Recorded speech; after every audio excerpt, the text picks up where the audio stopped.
नमस्कार। आप देख रहे हैं जलवायु पत्रिका।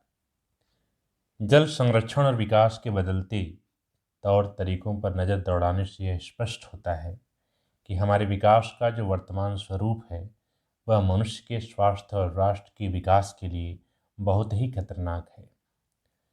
यदि हम उद्योग धंधों के निर्माण और शहरीकरण को विकास मानते हैं तो हम प्रकृति और मनुष्य दोनों को विकास के नाम पर एक ऐसे मुकाम पर ले जा रहे हैं जहां न तो प्रकृति का भला होने वाला है और न ही 7 अरब आबादी का भला होने वाला है।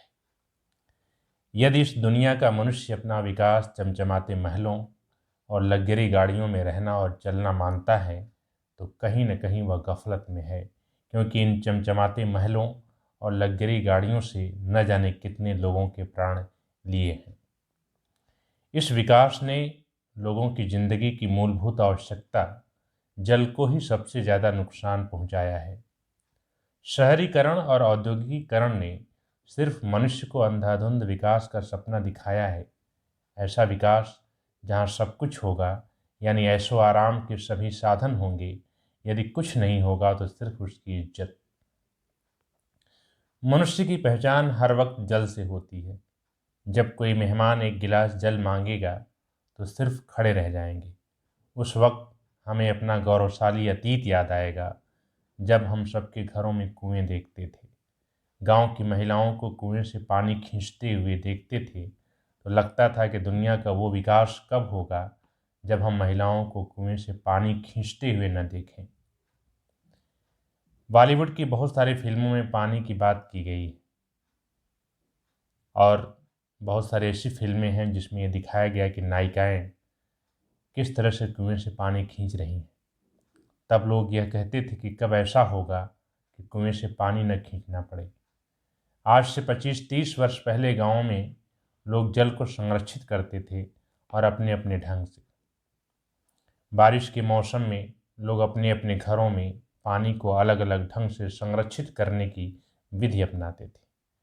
घरों के बाहर पक्की पक्की फर्श नहीं बल्कि मिट्टी की फर्श होती थी, लेकिन समय के साथ अपने को साफ सुथरा रखने के लिए, विकास करने के लिए, बड़े आदमी बनने के लिए चमचमाती फर्शें बनवा दी और घरों के बाहर उपस्थित पेड़ों को कटवा दिया गया, क्योंकि इस मनुष्य के लिए विकास का अर्थ सिर्फ वही है जो लोगों को नजर आए।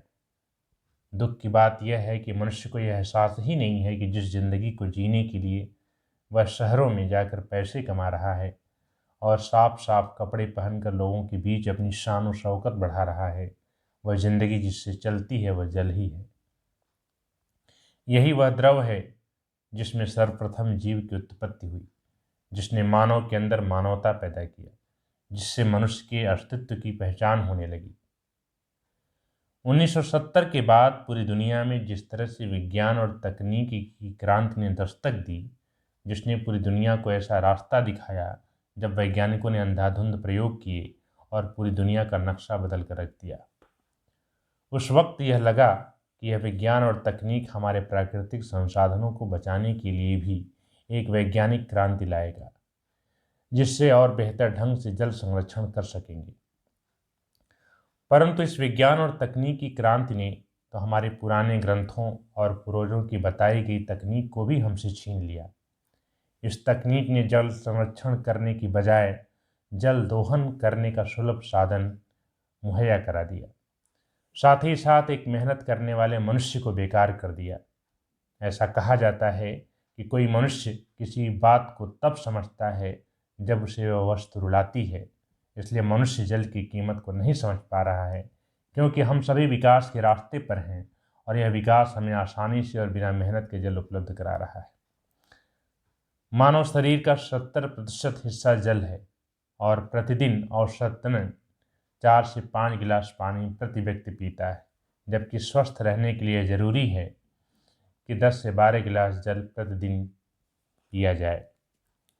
किसी भी जीव की सक्रियता कोशिका के जीवद्रव्य पर निर्भर करती है और जीवद्रव्य का 80% जल होता है।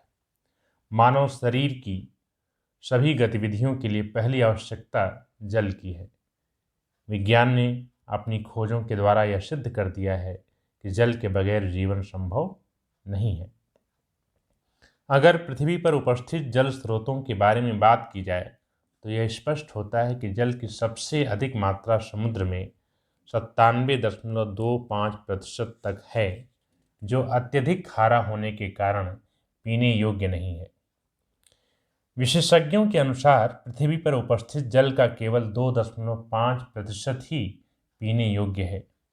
इस 2.5% स्वच्छ जल में से 60% ग्लेशियरों और पर्वतों की चोटियों में मौजूद है, 10% झीलों और नदियों में विद्यमान सतह पर मौजूद जल, 30% भूजल के रूप में, लेकिन इसकी कुछ मात्रा बहुत गहराई और पहुंच से बाहर है।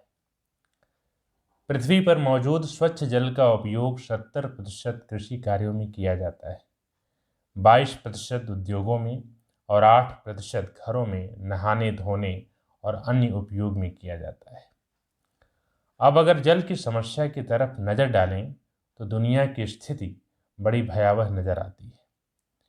आंकड़ों के अनुसार दुनिया का हर छठा व्यक्ति स्वच्छ जल से महरूम है।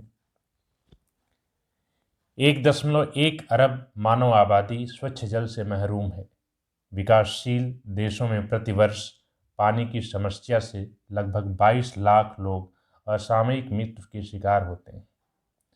शुद्ध पेयजल की कमी की सबसे बड़ी मार बच्चों और महिलाओं के ऊपर पड़ती है। आंकड़ों के अनुसार देखा जाए तो प्रतिदिन 6000 बच्चे पेयजल के अभाव में प्राण त्याग देते हैं। अफ्रीका और एशिया में महिलाएं पानी की तलाश में 6 किलोमीटर प्रतिदिन पैदल चलती हैं। कुल बीमारियों में से 80% जल जनित बीमारियां हैं जो दूषित पानी पीने की वजह से होती हैं। इन बीमारियों की वजह से प्रतिवर्ष 7.3 करोड़ रुपए का आर्थिक भार भारत जैसे देश के ऊपर पड़ता है। विकसित और विकासशील देशों की तुलना की जाए तो यही लगता है कि जिस तरह से साम्राज्यवादियों ने पूंजी और हथियारों के बल पर पूरी दुनिया पर एक अधिकार जमा रखा है, उसी प्रकार वे स्वच्छ जल का भी शोषण कर रहे हैं। उदाहरण के लिए विकासशील देशों में जहां प्रतिदिन एक व्यक्ति 10 लीटर पानी उपयोग में लाता है, वहीं ब्रिटेन में 135 लीटर और अमेरिका में 378 से 662 लीटर पानी उपयोग में लाया जाता है। ऐसी स्थिति में यह कहा जा सकता है कि आने वाले दिनों में जल की समस्या एक भयंकर रूप लेने वाली है और इसकी सबसे बड़ी मार विकासशील देशों पर पड़ने वाली है।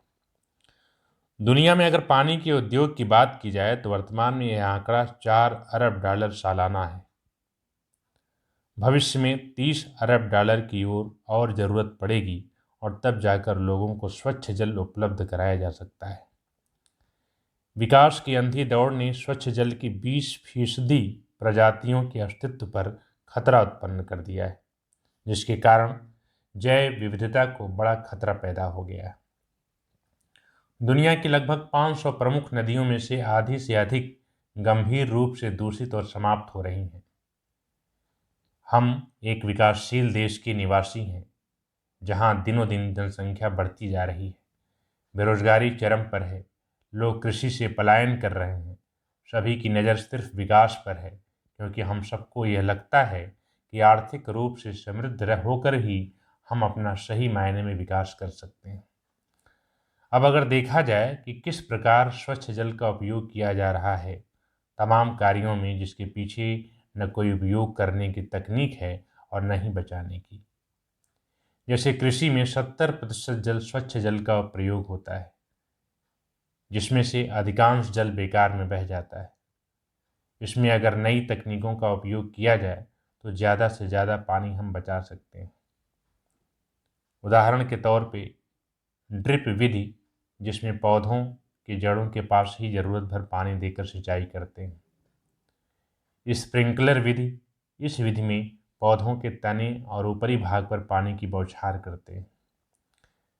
बेड प्लांटिंग विधि, इस विधि में खेत के बीच आयताकार प्लेटफार्म बनाए जाते हैं, उसमें फसलों को उगाते हैं, फिर उसमें नाली बनाते हैं। यह नाली 15 सेंटीमीटर गहरी होती है। इसमें ज़रूरत के हिसाब से 2/3 पानी भरते हैं। इसी से प्लेटफार्म पर उगे पौधों को पानी मिलता है।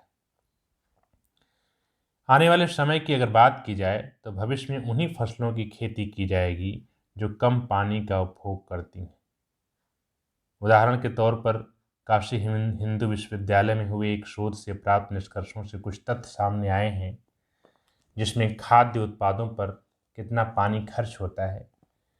जैसे 1 किलो चावल पैदा करने में 3000 लीटर, 1 किलो गेहूं में 1350 लीटर, 1 किलो मक्का पैदा करने में 900 लीटर, काटन की पूरी बांह की एक शर्ट में 2700 लीटर, 1 किलो आलू में 900 लीटर, 1 किलो सोयाबीन में 1800 लीटर, 1 किलो जौ में 1300 लीटर, 1 किलो नारियल में 2500 लीटर, 1 अंडा 200 लीटर, 1 सेब 70 लीटर, 1 संतरा 50 लीटर, 1 लीटर गाय का दूध 3500 लीटर, 1 लीटर भैंस का दूध 4500 लीटर, 1 किलो चीनी 1500 लीटर, 1 किलो बकरे का मांस 4000 लीटर।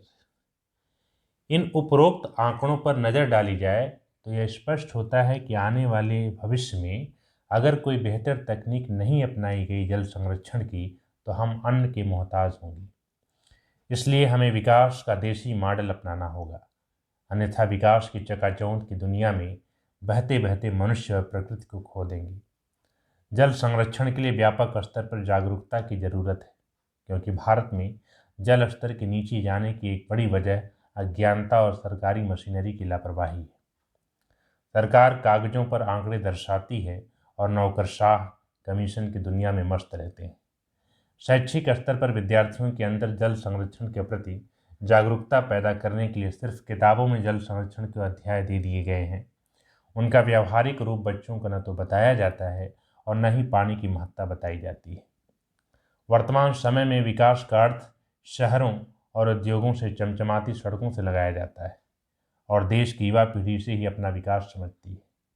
देश की युवा पीढ़ी के सामने सबसे बड़ी समस्या भविष्य में प्राकृतिक धरोहरों की होने वाली है।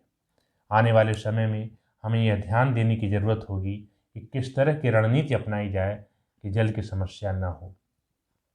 जल प्रदूषण और जल के अनावश्यक दोहन से लिए बने हुए कानूनों का कड़ाई से पालन करवाना होगा।